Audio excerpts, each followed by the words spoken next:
Good morning at 7:56. Thanks for watching. I'm Brittany Dobbins. Iran's leadership is threatening to retaliate for the U.S. military strikes that heavily damaged 3 Iranian nuclear sites Saturday night.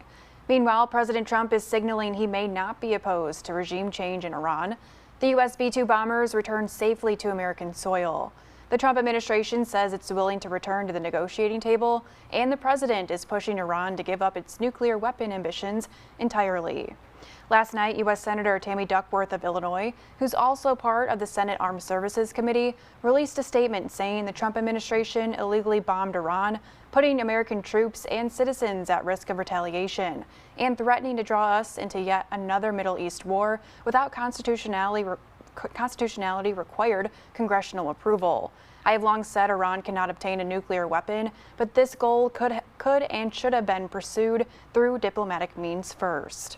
Senator Joni Ernst of Iowa says by leading with peace through strength, President Trump is making the world a safer place. Iran must never be able to threaten America with a nuclear weapon. And the Jewish Federations of the Quad Cities released its statement saying, "We thank President Trump and the brave women and men of the U.S. Armed Forces for this historic action. We cannot be prouder to have the U.S. join together with the State of Israel in defense of the free world." That's a look at your local news. Now here's Mariah with your local pinpoint forecast. 7:27 on our Monday as we continue into another very uncomfortable day out there for us. Our conditions right now are actually quite pretty outside. Nice clear blue skies, nice beautiful sunrise this morning. However, on the other side of things, it doesn't quite feel that comfortable out there.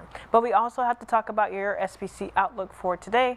Most of our region here in the Quad Cities under a marginal risk in terms of the potential for severe weather. Right now and into our evening, most of our storms are going to develop this evening, primarily north of I-80. A lot of us do stay fairly dry for our Monday, but we do have multiple chances of rain just about each day as we focus ahead to our week here. So until at least Thursday, that's when we'll get back on the dry, clear side of things. Keeping in mind today, our heat advisory continues. Your heat index for today will climb back into the feels like of 100, and that will stay in effect through most of your day. So making sure you're staying hydrated and up to date will continue to be important in your forecast, Brittany. All right, good to know. Thanks, Mariah. And thanks for watching. For news anytime, anywhere, just go to ourquadcities.com.